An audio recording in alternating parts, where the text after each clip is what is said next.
The man known to history as Vyacheslav Molotov was born, according to the Julian calendar, on the 25th of February 1890, in the village of Kukarka in the Vyatka Governorate region of Russia, on the west side of the Ural Mountains, still theoretically in Europe, though hundreds of kilometers east of St. Petersburg and Moscow. His baptismal name was Vyacheslav Mikhailovich Skryabin. Molotov was a pen name he would adopt in later life. Because of the changing calendar systems used in Russia in the first decades of his life, Vyacheslav's date of birth is also often given as the 9th of March 1890, according to the Gregorian calendar, which was in use throughout most of Europe, though not yet in Russia, a development which also creates the unusual situation where the October Revolution of 1917 happened in what was November in most other European countries. Vyacheslav's father was Mikhail Skryabin, a local shop worker in Kukarka. His mother was Anna Skryabin. She came from a relatively affluent family of grocers, and Mikhail worked his way up through her family's business. Vyacheslav was the 9th of 10 children they would have, 3 of whom died in infancy.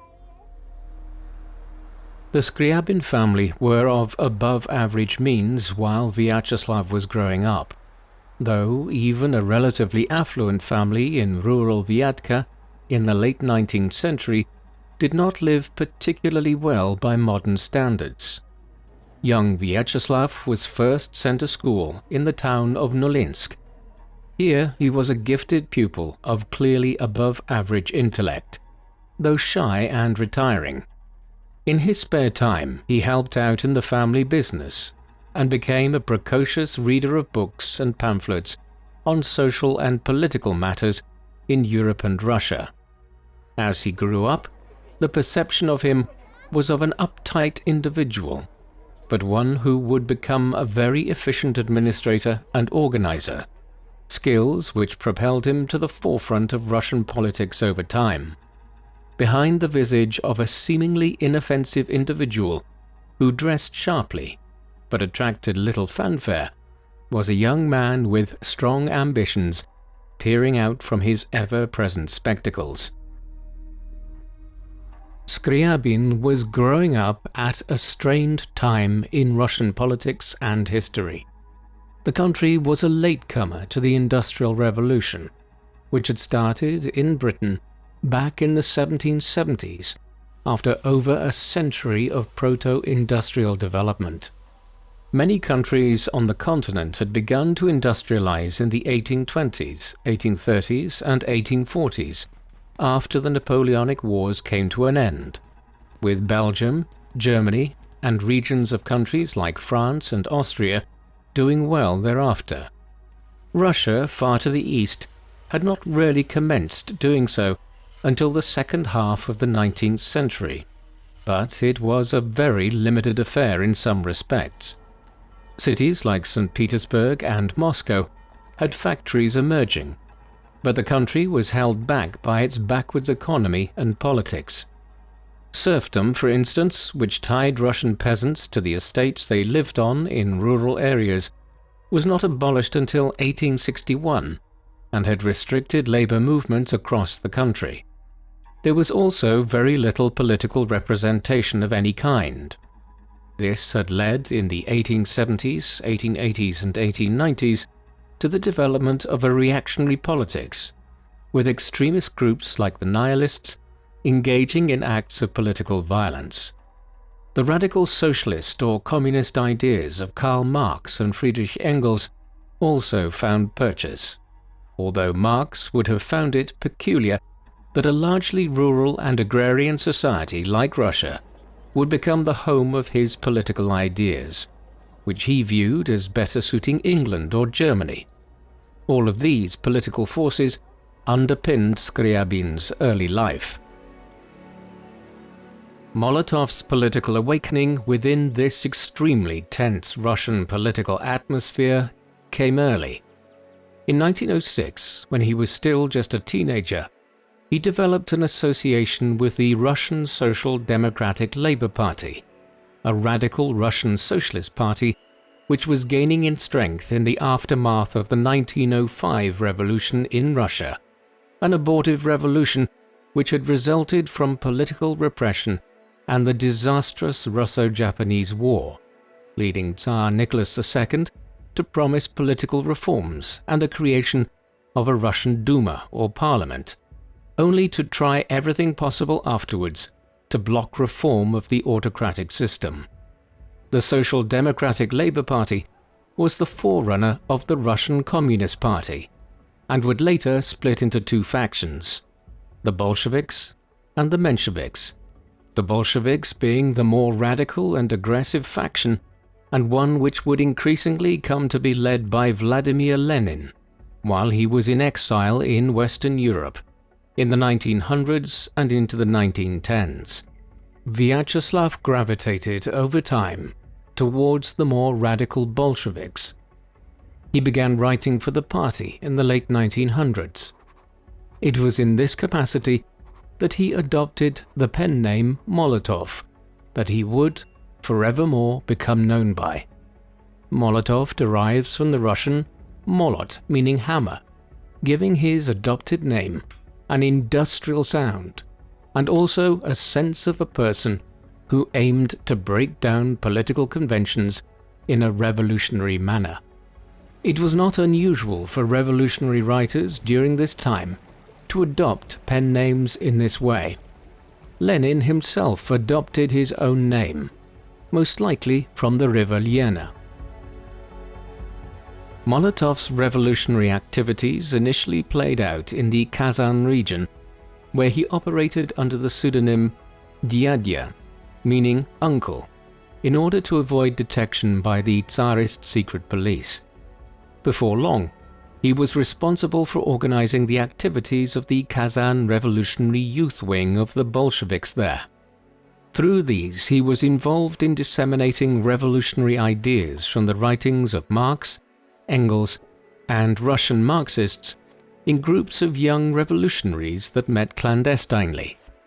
He did not long avoid detection, and in the spring of 1909, he was arrested by the state security services and was exiled to Vologda province, where he spent the next 2 years, primarily in the town of Torma, a small town away from any railway lines where the internal exiles could be closely monitored. He continued his studies while here and passed his exams, such that when his 2 years of exile ended, he was able to attend the Polytechnical Institute in St. Petersburg. There he quickly returned to his work with the Bolsheviks, writing frequent contributions for the Zvezda journal, meaning star. He later contributed to the founding and early publications of the more well-known Bolshevik revolutionary journal Pravda, meaning truth. It was during the years that followed, working as part of the editorial and writing team for Pravda, that he first met Joseph Stalin, a young Georgian revolutionary, and would have entered into correspondence with Leon Trotsky, a Jewish Russian intellectual who was living in exile like Lenin.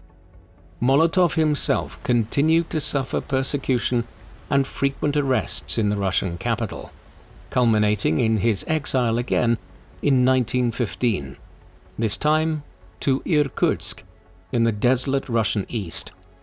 Though sentenced to 3 years of internal exile here on this occasion, in 1916 he escaped and headed back westwards to Kazan and the Volga region. Molotov's life course would be profoundly shaped by the events of the mid-1910s, as it would be for so many Russians and Eastern Europeans during the 20th century. The Russian Empire was critical in the outbreak of the First World War. It was Russian support for the autonomy of the Kingdom of Serbia in the face of Austrian demands to be allowed to enter Serbian territory following the assassination of Archduke Franz Ferdinand of Austria-Hungary by a Serb nationalist, which circuitously led to the outbreak of a pan-European war in the final days of July and first days of August 1914. When the conflict came, Russia was very badly prepared for it, and incurred a major defeat to Germany at the Battle of Tannenberg, within weeks of the outbreak of the conflict. Things did not improve much thereafter. In particular, in the course of 1916 and into early 1917, the Russian front in Eastern Europe, where Tsar Nicholas II had taken the decision to command the army himself, collapsed around this time. This led to a revolution in St. Petersburg and Moscow in February 1917, one which began the overthrow of the old imperial system, though the February Revolution was not led by radicals like the Bolsheviks. What it did do is create an environment in which the communists and various other groups began contemplating how they might seize power themselves in the highly fluid political situation in Russia in 1917. By the time the February Revolution occurred, Molotov was already back in St. Petersburg, which had been renamed Petrograd to avoid using the overly German-sounding St. Petersburg during the war with Germany. Here he returned to his work with Pravda during a period of immense change in the Bolshevik party operations. Figures like Lenin, Trotsky, and the other party leaders who had been in exile for many years were making their way back to Russia from Western and Central Europe, often actively supported by the German government, which was anxious to sow further instability in the Russian Empire. Over the next half a year, figures like Molotov were involved in forming Soviets or workers' governing councils in cities like Petrograd and Moscow, while also trying to plan the overthrow of the conservative revolutionaries that had come to power through the February Revolution. There was a constant fear of arrest and internment, and sometimes individuals had to disappear to Helsinki to avoid arrest.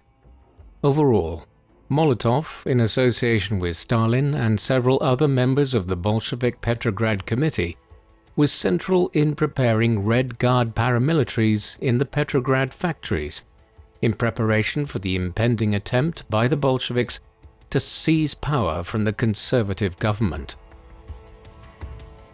The October Revolution was launched by the Bolsheviks in Petrograd on the 25th of October 1917, according to the Julian calendar, which was in use in Russia at that time, whereas most of Europe by then was operating under the new-style Gregorian calendar, according to which the start date of the revolution was the 7th of November. Just over 2 weeks earlier, the Petrograd Soviet had, under the influence of Leon Trotsky, voted for military action in protest against the course of the broader Russian Revolution since the spring. The interim regime in the capital was well aware that unrest was imminent and had moved to shut down the offices, newspapers, and the main transport routes in and out of the city on the 24th of October. Not to be dissuaded, the Bolshevik Red Guards began occupying government buildings across the city on the 25th, and the Winter Palace, the seat of government, was taken over the following day. By the end of the 27th of October, Petrograd, Minsk, Novgorod, Kazan, Yekaterinburg, and Samara were all under the control of the local workers' Soviets, though it was not until the 2nd of November that Moscow came under the control of the Bolsheviks after more than a week of intense fighting. The conflict in Moscow foreshadowed the Russian Civil War to come, and indicated that the Bolshevik seizure of power would not be as straightforward across the vast country and empire as it had been in Petrograd and several other industrial cities in the West. Molotov was in Petrograd when the revolution began on the 25th of October and played a key role in directing the Red Guards there and organizing propaganda efforts. He was in the capital to witness the unfolding of the Russian Civil War, one of the bloodiest conflicts of the 20th century. The initial seizure of power by the Bolsheviks in October 1917 was not a decisive one. While the Communists had claimed control of a number of major cities and formed workers' soviets that would form the backbone of a new regime, they were not in control of vast parts of Russia, the largest country on earth, large proportions of which were only thinly controlled by the central government at the best of times. There were a great many groups which were opposed to the drift towards a more radical regime, not least the aristocratic and business classes, which were also supported strongly by the foreign governments of Britain, France and the United States, none of which wanted the spectre of a radical socialist regime in power in Petrograd and Moscow. Many other groups opposed the Bolsheviks for other reasons. Some were Mensheviks, some were regional interest groups such as the Cossacks of the Pontic-Caspian steppe, and a great many were nationalists in parts of the Russian Empire like Finland, Estonia and Poland. In the Russian Civil War which now began, and which would claim around a quarter of the number of people that died in the whole of the First World War, the Bolsheviks became known as the Reds, while the broad coalition of opponents to them were the Whites. There were a great many fronts, stretching from the Pacific port of Vladivostok in the east to clashes with Finnish, Polish and Ukrainian partisans in the west. Molotov was no soldier and did not play a frontline role in the Russian Civil War as a commander or general. He did play an important organizational and propaganda role, though. Early in 1918, just weeks after the October Revolution had seen the Bolsheviks claim power in both Petrograd and Moscow, he was appointed as chairman of the Council of National Economy in the Petrograd region. In this capacity, he played an important part in the nationalization of factories in one of the few parts of the burgeoning Soviet Union that had been extensively industrialized for many years. Much of this involved training workers how to run the factories, which were now coming under collective ownership. The following year, he took part in a voyage from the River Volga, in which party members such as Molotov aimed to inform people from Moscow south to the Caspian Sea of the new benefits of communist rule. In the course of 1920, as the Soviets began to turn the tide in the Civil War, he served as chairman of the provincial executive in the Nizhny Novgorod region, and later oversaw the industrialization of Donetsk and surrounding regions. A sign of his growing importance in the regime was his election late in 1920 as secretary of the Communist Party in the Ukrainian Soviet.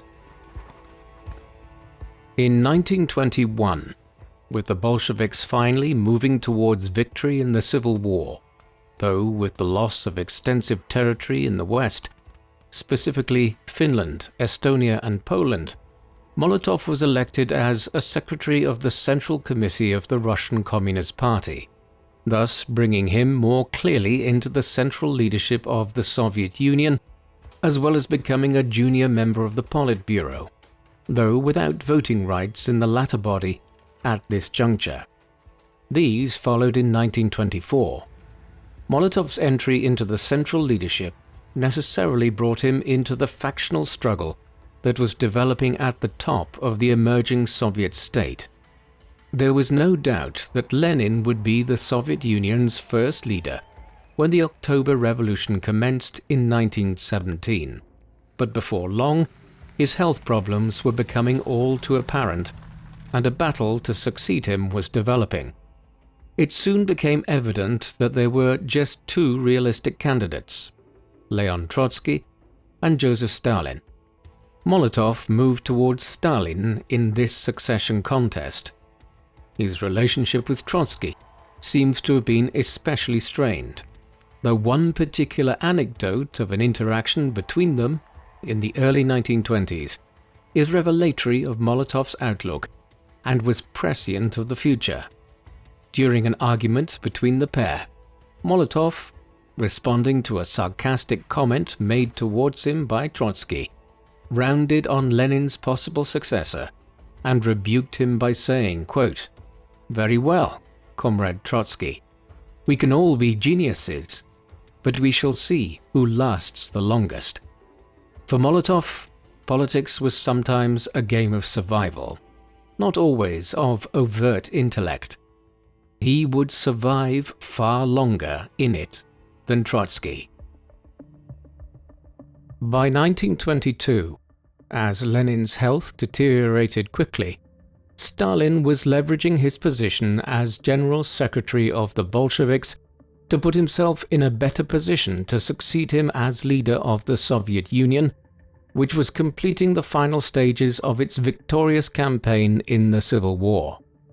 Molotov was effectively deputizing for Stalin as Second Secretary, and he firmly tied his mast to the Georgians who he had met so many years earlier in pre-revolutionary Georgia. Lenin died in January 1924, after having previously fallen into a coma. A more open power struggle between Stalin and Trotsky followed, one in which Molotov, unsurprisingly, continued to support Stalin, though he was critical of some of Stalin's views and conduct early on. This all occurred gradually, but by 1926, Stalin had completely outflanked Trotsky, gaining the support of the majority of the members of the Politburo, a process which accounts in part for the promotion of Molotov as a member thereof with full voting rights who would support Stalin. Trotsky was removed from the Politburo that year, and in 1929 was exiled entirely from the Soviet Union, having been already sent into internal exile the previous year.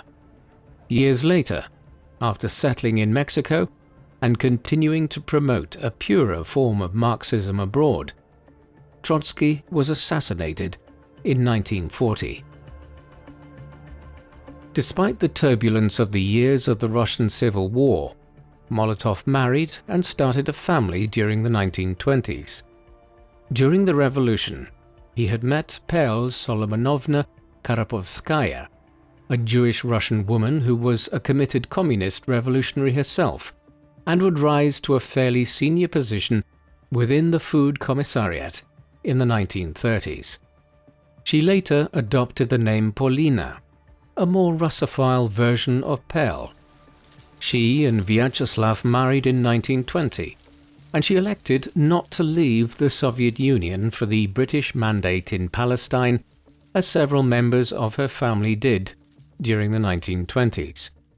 Her relationship with Molotov was remarked upon by many contemporaries who viewed Vyacheslav as being dominated by his wife, though it could conversely be argued that theirs was simply a relatively equal relationship of considerable mutual admiration, one in which Polina was simply more outwardly expressive than her reserved husband. Later, the contemporary criticism of the union would have very real consequences for both Molotov and his wife. They adopted a daughter named Sonia in 1929, and might have been surprised when Polina finally fell pregnant not long afterwards, resulting in a biological daughter named Svetlana in 1930. Molotov was rewarded by Stalin for his support in the clash with Trotsky and his supporters, with a succession of promotions to positions of increasing importance.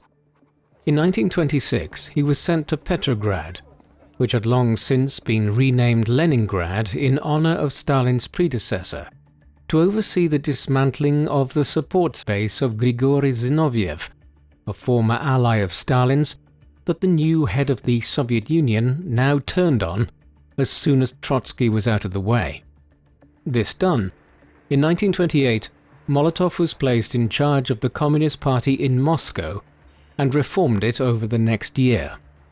There he delivered several speeches on the need to rapidly industrialize Russia's cities and towns, and was part of his involvement in the first 5-year plan for agricultural collectivization and industrial development.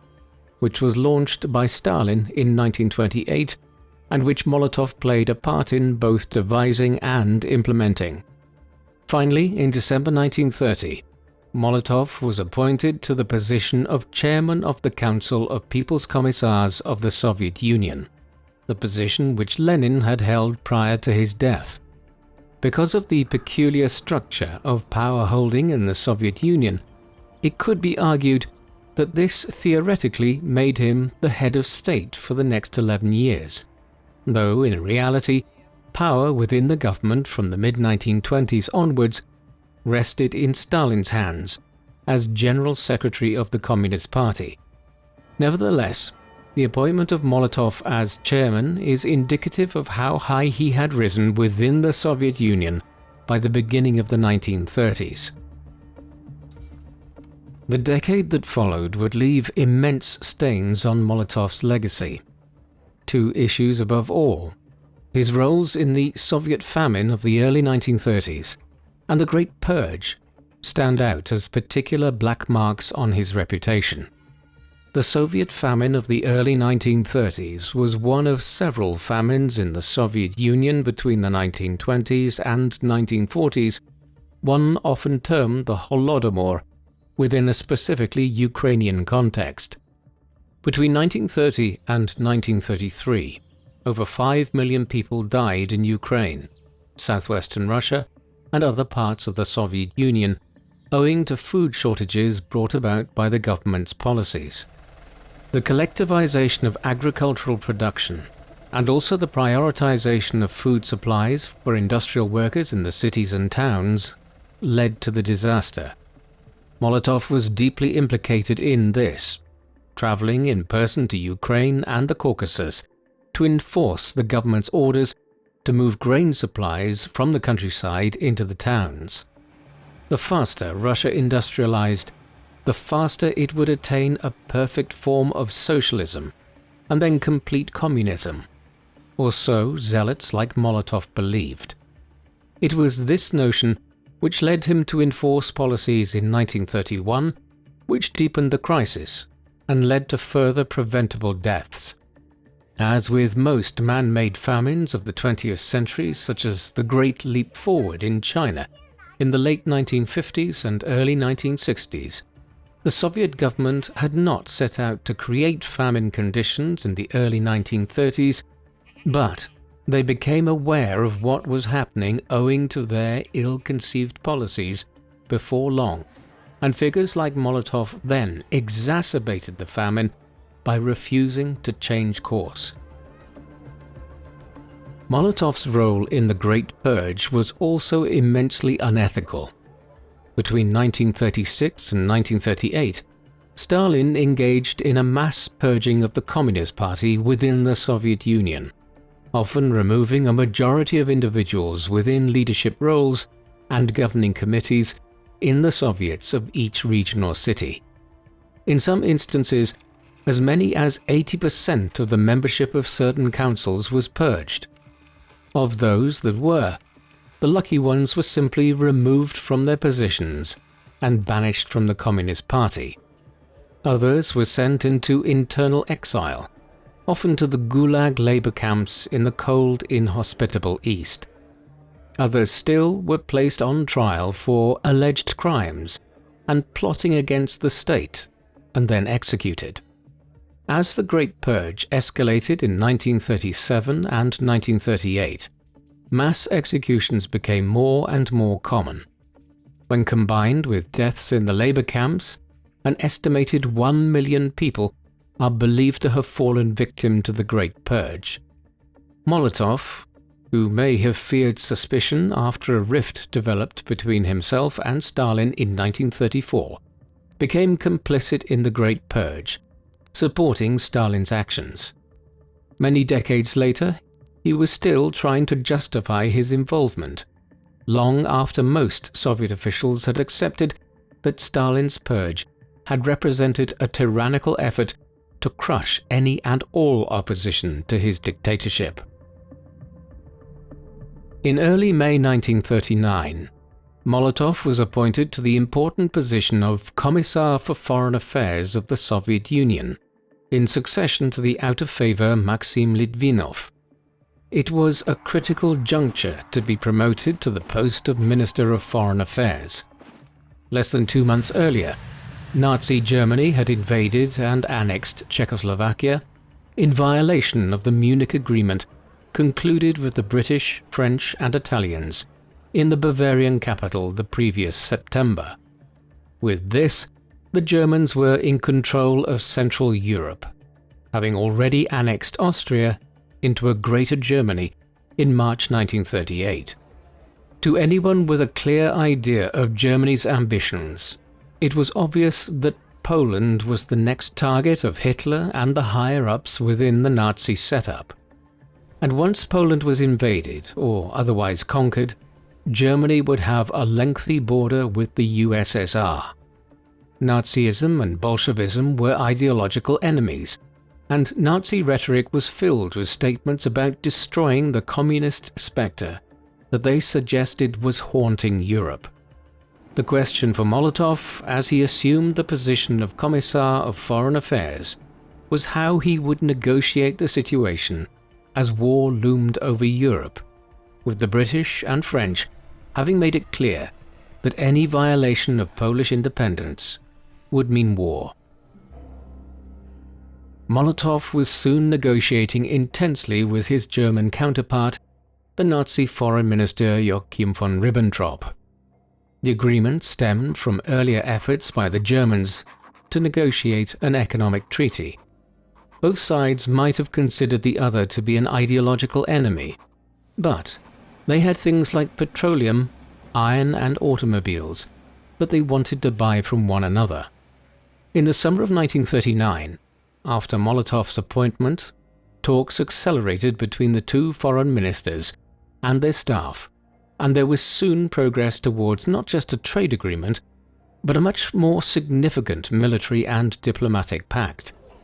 Eventually, on the 22nd of August 1939, von Ribbentrop flew into Moscow and worked out the final elements of what was revealed the next day to the world as the Molotov-Ribbentrop Pact, or Treaty of Non-Aggression between Germany and the USSR. Governments were shocked to learn that the agreement involved a treaty of non-aggression between the Germans and Soviets just days before Germany would invade Poland, triggering the beginning of the Second World War in the process. Political leaders in London, Paris and Washington would have been even more alarmed had they known of the secret clauses negotiated by Molotov and von Ribbentrop.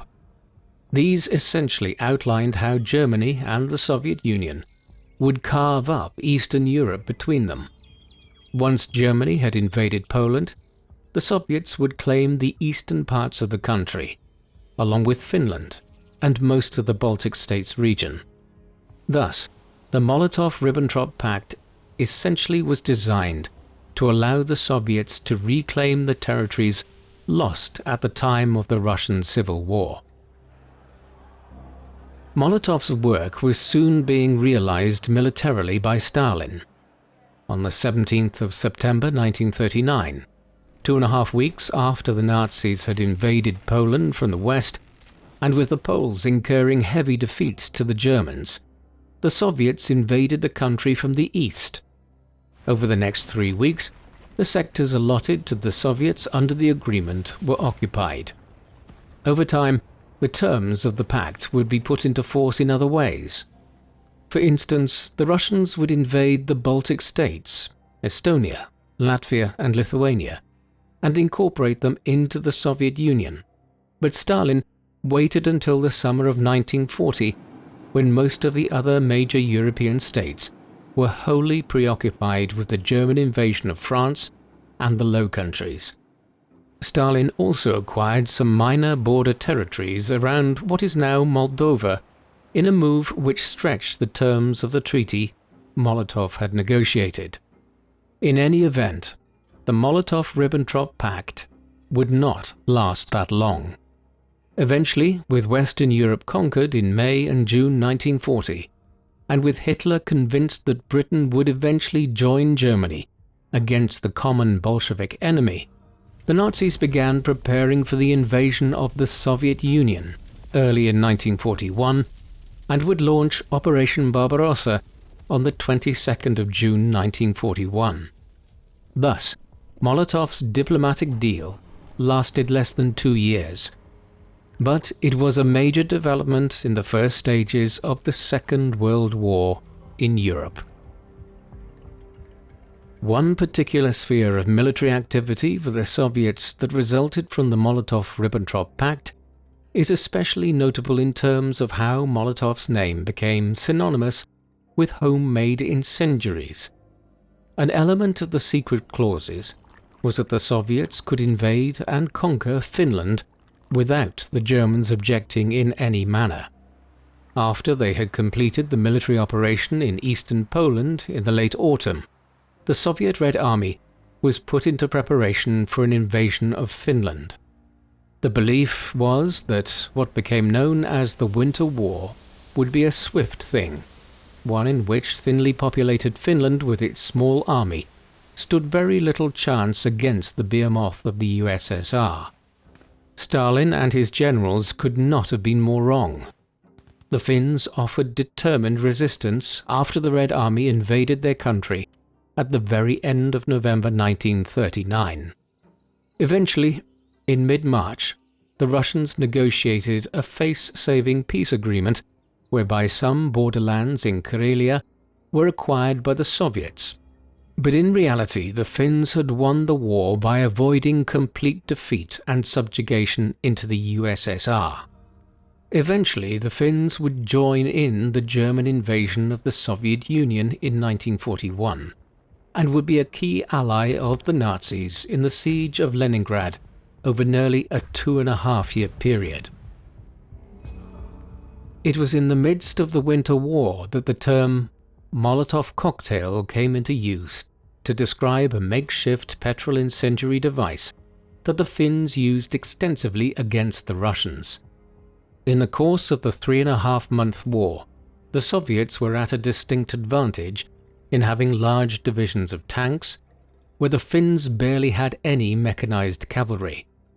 To counter this threat, the Finns began using incendiary devices where a mixture of petroleum and other flammable substances were placed in a glass flask of some kind, usually with a cloth or large wick that could be lit and then thrown, spreading flames outwards when the glass shattered on impact. The environment, with Finland's many lakes and forests, was ideal for ambushing Russian tanks and launching these incendiary weapons at them, and it was this which allowed the Finns to destroy hundreds of Russian armored vehicles. Reveling in the success of the weapon, the Finns developed a saying that they were sending Foreign Minister Molotov a cocktail to have with his meal. Such was the awareness that Molotov had negotiated the agreement with Germany that had led 3 months later to the Soviet invasion of Finland. Hence did this makeshift petrol bomb become known as the Molotov cocktail. Admittedly, Molotov's role in the Second World War became a bit more constructive once the Winter War had passed. In the course of 1940, the Germans turned their attentions westwards and invaded and conquered Denmark and Norway in April, followed by the Low Countries and France in May and June. This left only the British standing against the Nazi menace, though Greece too was attempting a brave resistance against impossible odds in the Balkans, where the Nazi ally, Fascist Italy, was intent on creating a new Mediterranean empire. Then a very poor strategic error was made by the Nazis. In late 1940, Hitler turned his attention back eastwards and decided that the non-aggression pact that Molotov had negotiated with von Ribbentrop had served its purpose. After months of preparation in the first half of 1941, Operation Barbarossa, the largest military invasion ever in human history, was launched on the 22nd of June 1941 as 3 million German military personnel streamed into eastern Poland, the Baltic states, and Ukraine with the ultimate goal of taking Leningrad, Moscow and Stalingrad, before advancing to the AA Line, a strategic endpoint for the Germans in a line running from the port of Arkhangelsk on the shores of the White Sea in the north and the Caspian port of Astrakhan in the south. A frequently overlooked detail of the invasion of the Soviet Union is that it was Molotov, as foreign minister, who made the radio declaration in the Soviet Union on the 22nd of June, announcing that the Germans had invaded the USSR. He was also appointed by Stalin as deputy chairman of the hastily assembled State Defense Committee, meaning that Molotov was officially the second in command of the Soviet war effort, at least so far as the civil government went. Molotov's role now switched from maintaining a very fragile peace with Germany to overseeing a new alliance with Britain and the few countries that were at war with the Germans and their Axis allies. This initially involved a volte-face in Russian foreign policy, as tensions had been running high between Britain and the Soviets in late 1939, 1940 and early 1941, and the British had considered sending an expeditionary force to Scandinavia to aid the Finns during the Winter War. Thus, Molotov had to patch things up in the autumn of 1941 with his British counterpart Anthony Eden. This was easier said than done, as Molotov had become convinced that Eden was trying to orchestrate a joint Anglo-Turkish invasion of the Crimean Peninsula and southwestern Russia after Eden had visited Istanbul early in 1941. Nevertheless, months later, Molotov undertook a risky flight over German airspace in the North Sea to land in Scotland as part of negotiations for what would become the first stages of the Allied alliance with the British. These negotiations quickly resulted in the Anglo-Soviet Agreement on the 12th of July 1941, whereby the United Kingdom and the Soviet Union agreed to act in accord with one another against Germany, followed nearly a year later by the more detailed Anglo-Soviet Treaty, a full military alliance between the two nations.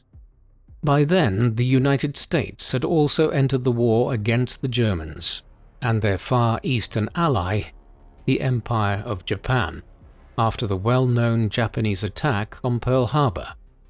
Molotov would be central to the subsequent negotiation of a wide range of diplomatic initiatives between the three leading Allied nations, notably the agreement between the US and the Soviets that Russia would declare war on the Japanese within 3 months of victory over Germany, in return for which the US agreed to strategically prioritize the defeat of Germany before Japan. The US, British and Soviets were allies during the Second World War, but they knew very well that a new clash was looming between the USSR and the Western powers once Germany, Japan and their allies were defeated. Hence, the US and the Soviets were carrying out their research into developing nuclear weapons during the war under a veil of secrecy.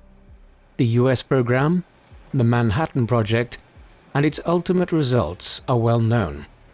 Less familiar is the Soviet program. This commenced in 1942, after the Russian physicist Georgy Fyodorov wrote to Stalin, urging him to initiate a well-funded research program to that end. Molotov was initially appointed to oversee the program, which was run from laboratories near Moscow. Unlike in the US example, the Russian program was nearly entirely overseen by civilian administrators such as Molotov, and the lack of military personnel probably hampered its development. In any event, one of the primary impediments for the Russians was the same faced by the US and even the Nazis: the need for an adequate amount of fissionable material, something made more difficult for the Soviets by American attempts to restrict Russian access to uranium sources in the Congo and other regions. Where Molotov did make some progress was in attempting to establish spies in the US who could infiltrate the Manhattan Project, but Stalin nevertheless removed him from the project at the end of 1944, owing to its slow progress. Molotov's more important role between 1942 and 1945 was in negotiating the post-war world order at various diplomatic summits. Stalin, Churchill, and President Roosevelt often garner the majority of the attention in discussions of things like the Tehran and Yalta conferences, but Molotov, Eden, and figures like the US Secretary of State Cordell Hull made major contributions in their own right. Throughout, Molotov garnered a reputation as a tough negotiator at Tehran, Yalta, the post-war Potsdam Conference, and the San Francisco Gathering, where the United Nations was brought into being. Key points of contention tended to arise more between the British and the Russians, with the Americans often acting as arbitrators over thorny issues such as the post-war status of Poland and Greece, two countries that Stalin was anxious to bring into the communist fold after the conflict. The Soviets succeeded when it came to Poland and accepted defeat in Greece. Through these negotiations and diplomatic meetings, Molotov struck an often paranoid figure. When visiting Britain in 1942, Molotov used to search his accommodation for bombs and slept with a revolver next to his bed, or so claimed Winston Churchill after the war. When in Washington, D.C. to negotiate Soviet inclusion in the Lend-Lease program, whereby US aid was extended to the countries directly impacted by the war in Europe, Molotov didn't just bring a revolver, he also brought his own food. The war came to an end in Europe in May 1945. It is well known that in the years that followed, the Western Allies rebuilt the economies of the countries which fell into the Western sphere of influence through the Marshall Plan. What is usually completely overlooked is that the initiative, which was spearheaded by the US Secretary of State, George Marshall, in 1948, the Marshall Plan, was accompanied by the Molotov Plan, whereby financial and material aid was given to the newly communist countries of Eastern Europe to rebuild their economies after the devastation of the war, as well as constituent parts of the Soviet Union in Ukraine and elsewhere benefiting from it. Poland, Czechoslovakia, Hungary, Bulgaria, Romania, and East Germany all acquired aid through the Molotov Plan. The plan helped in the recovery at the beginning of a period in which many of the communist economies in Europe were about to enjoy growth levels which exceeded those found in many Western capitalist countries through the late 1940s and 1950s. However, the Molotov Plan was always contradictory, as one of the tenets of the program Molotov devised in 1947 was that East Germany, Romania, Bulgaria, and Hungary, all members of the Nazi-led Axis alliance during the war, should continue to pay war reparations to the Soviet Union. Despite being arguably the most prominent Soviet official of the 1940s other than Stalin, at least in the civil sphere, Molotov's career took a downward turn at the end of the decade. The background to this was the 1948 visit of Golda Meir, a prominent Israeli politician who would become the Prime Minister of Israel in 1969, to Moscow during the First Arab War to briefly act as Israeli ambassador to the Soviet Union. Molotov's wife, Paulina, was Jewish and spoke Yiddish. An incident in which she translated between Meir and Molotov as Meir spoke Yiddish subsequently became the basis for a paranoid claim that Paulina had potentially engaged in treasonous behavior. Stalin had also long disliked Molotov's wife, as Paulina had been arguably the last person with whom the dictator's second wife, Nadezhda Alliluyeva, had conversed before she killed herself back in November 1932, leading Stalin to forever be suspicious of Mrs. Molotov. Now, 16 years later, she was sent into internal exile to a labor camp in the East for 5 years, and Molotov was dismissed from his post as foreign minister not long afterwards in March 1949. Under Stalin's tyranny, there could be no possibility of strenuously opposing the decision. Vyacheslav simply had to accept what had happened and labored on as a more middling official for the next several years.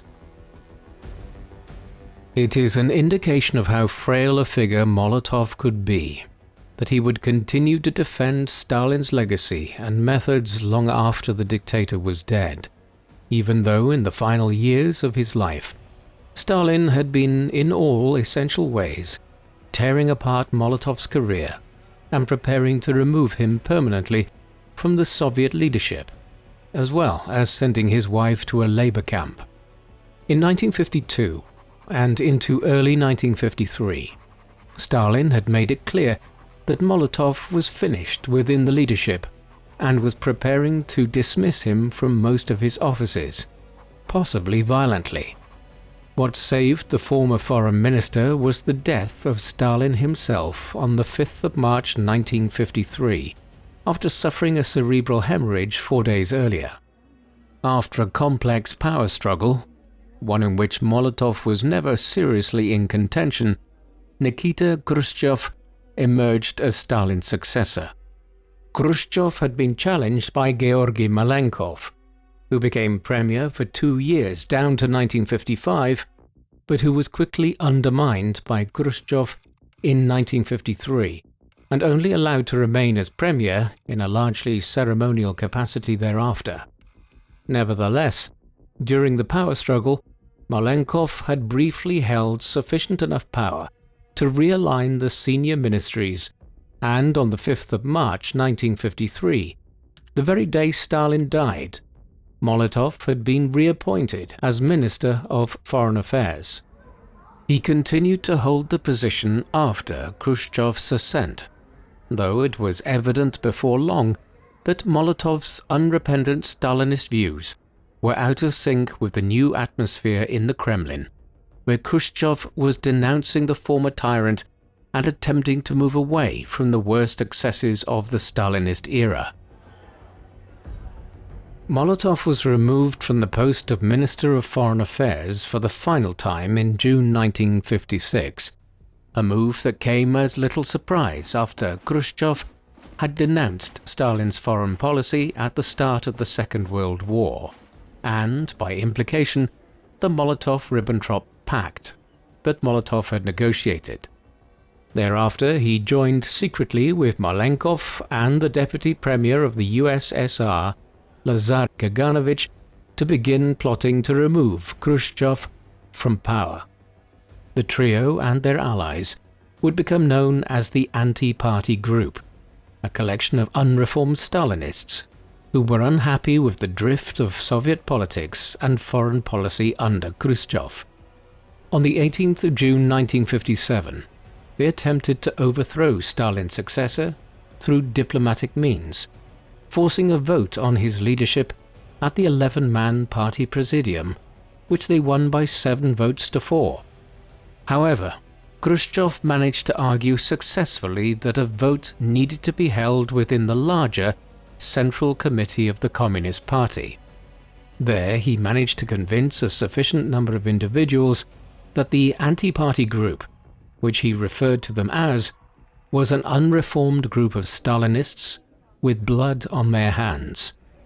In the end, the attempted coup collapsed when Khrushchev won over the support of the war hero and Minister of Defense, Georgy Zhukov, who stated that the Red Army would oppose the attempted coup of Malenkov, Molotov, and Kaganovich. The anti-party group had failed. With the foiling of the attempted coup by the anti-party group in the summer of 1957, Molotov was not entirely purged from the Bolshevik leadership. It was a sign of how much things had changed in Russia. Had the men involved taken this course of action 5 years earlier, under Stalin, every one of them would have been quickly killed. Instead, in 1957, Khrushchev decided to remove those who had attempted to overthrow him in less dramatic ways. For instance, Malenkov was sent to manage a power plant in what is now Kazakhstan. Molotov was dispatched even further east, though on the surface of it, his appointment as Soviet ambassador to the Mongolian People's Republic was a face-saving one. Nobody was fooled, though. Even the New York Times, in reporting on Molotov's dispatch to Ulaanbaatar on the 7th of September 1957, referred to him as, quote, the fallen Soviet leader. It must be said it was a slightly more exalted fate than that Malenkov had been consigned to, or indeed Kaganovich, the latter of whom was sent to manage a potash factory in the Ural Mountains region. Conversely, this was a period of important diplomacy in Ulaanbaatar, as relations with Mongolia fluctuated owing to the wider Sino-Soviet split between the Soviets and the Chinese. Molotov was also appointed to the position of Soviet representative at the International Atomic Energy Agency in the late 1950s. If Molotov's appointment as ambassador to Mongolia and as Soviet representative at the IAEA were face-saving measures in the late 1950s, complete disgrace was soon to follow. Khrushchev had felt as though his position was not strong enough after the attempted coup in 1957 to completely purge the anti-party group leaders from the Soviet establishment and had exiled them instead to Mongolia, Kazakhstan, and the Urals. By the autumn of 1961, when the 22nd Party Congress was convened, his position was much stronger. Following the success of the Cuban Revolution, the initiation of the construction of the Berlin Wall just weeks earlier, Russian successes in the burgeoning space race with the US, and also the imminent testing of the Tsar Bomba, the largest nuclear weapon ever detonated, one which was 1,500 times stronger than the nuclear weapon dropped on Hiroshima in 1945.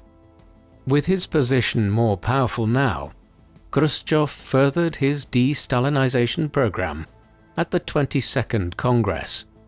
This included making preparations for the complete expulsion of several of the leaders of the anti-party group from the Communist Party, Molotov included, and their removal from any offices which they held. The expulsions were carried out quietly and with little fanfare in 1962. In the months that followed, efforts were being systematically undertaken to expunge the record of Molotov's role in the Soviet regime over the last 4.5 decades, with his papers and departmental files being destroyed under Khrushchev's orders. Molotov spent many years in complete exile from the Soviet movement and leadership, though he was allowed to return to Moscow and lived out much of his later life in the Russian capital. Even the overthrow of Khrushchev in October 1964, after a number of incidents, not least his backing down at the time of the Cuban Missile Crisis, failed to result in Molotov being rehabilitated and brought back into the Soviet leadership. Under Khrushchev's successor, Leonid Brezhnev, he was allowed to live in quiet retirement. He appears to have spent much of the 1960s writing his memoirs, but they would never see the light of day. Nevertheless, from 1969 onwards, down to his death in 1986, Molotov met on many occasions with the Soviet biographer Felix Chuov, who compiled a dossier of hundreds of pages of interview records based on these conversations that was subsequently published in 1991, as the Soviet Union was collapsing, as 140 besied s Molotovim, meaning 140 conversations with Molotov. The book was published 2 years later in English translation as Molotov remembers inside Kremlin politics. It is considered an invaluable source on the inner workings of the Soviet regime between 1917 and 1957. Its author would never return to the political fold, although when the 1983 Soviet Encyclopedic Dictionary was published, Molotov was given a 17-line entry in which his accomplishments were noted. This compared favorably with the 14 lines given for Khrushchev's entry.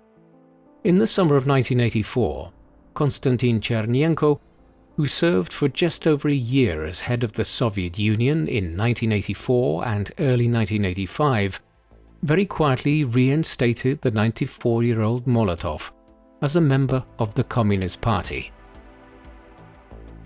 By the time he was reinstated in 1984, Molotov was a very old and ill man, and the restoration of him to the communist fold was clearly a token gesture by the regime at the end of his life. He had suffered many heart attacks, the first seemingly as early as January 1954, when he had been too unwell to attend a high-level summit with the foreign ministers of the US, Britain, and France. It is believed that he had 7 heart attacks in all, but the number is disputed as Soviet propaganda tried to cover these up at certain times. Given this, it was something of a miracle that he survived as long as he did, and lived to the ripe old age of 96. When he died in Moscow on the 8th of November 1986, he was the second last senior surviving participant of the Russian Revolution that had taken place nearly 7 decades earlier, outlasted only by Kaganovich, who died in 1991 at 97 years of age. Molotov's funeral and interment at the WWII cemetery in Moscow 5 days later was a small and largely private affair, attended by about 200 mourners. There was no government ceremony, and efforts were made to ensure it was very thinly covered in both the domestic and international media. Molotov could not have known it at the time, but his lifetime would largely bookend the Soviet system. He had been born back in 1890, at a time when the Russian communist movement was just beginning to take off. He died as it was being dismantled. Mikhail Gorbachev had taken over as head of the Soviet Union not long before Molotov's passing, and quickly began initiating a series of policy programs designed to reform the USSR and the communist system, specifically by opening the economy up more and liberalizing the political system. This program had unintended consequences in the course of 1989, as communist regimes in Eastern Europe began to collapse under mass protests and civil disobedience. By 1990, the difficulties had spread to Russia itself. In the 2 years that followed, the Warsaw Pact collapsed, then the USSR, and finally, the communist system itself within Russia. A decade of chaos ensued. In the course of it, much reflection was undertaken on the 3/4 of a century-long Soviet experiment. It was generally concluded that the Stalinist era had constituted a complete moral stain on Soviet history. Molotov, as one of Stalin's lackeys and orchestrator of much of his foreign policy, did not escape with his reputation intact. Vyacheslav Molotov was one of the most important members of the leadership of the Soviet Union between the Russian Revolution of 1917 and the end of his own career as a senior figure within the Bolshevik movement 40 years later. However, longevity is not necessarily a mark of success when discussing this time and place. Almost no other figure within the Soviet setup, other than Stalin himself, managed to survive through these decades. Nearly everyone else was sidelined or demoted as Stalin rose to power in the 1920s, engaged in the Great Purge in the 1930s, or demoted anyone that might challenge his preeminent position as Russia's wartime leader in the 1940s. The fact that Molotov managed to survive and hold senior positions throughout these decades points towards his fawning nature and complicity in Stalin's crimes. Few other Soviet officials survived at the top of the Politburo in this way, or managed to make their mark on history. Yet, even when it comes to Molotov's alleged accomplishments, these are hardly good things. His foremost success was in negotiating the Molotov-Ribbentrop Pact in August 1939, which freed up Nazi Germany to initiate the Second World War just over a week later, and began the Soviet takeover of Eastern Europe that would last for half a century. He remained an unrepentant Stalinist down to his last days, despite the fact that Stalin clearly wasn't very fond of him. His foremost legacy is that a homemade fire grenade was ironically named after him by Russia's enemies in Finland in the winter of 1939 and 1940. What do you think of Vyacheslav Molotov? Did he, in many ways, contribute to the outbreak of the Second World War by negotiating the Molotov-Ribbentrop Pact? Or would the Nazis have gone to war anyway in 1939, even without having secured a temporary non-aggression pact with the Soviets? Please, let us know in the comments section. And in the meantime, thank you very much for watching.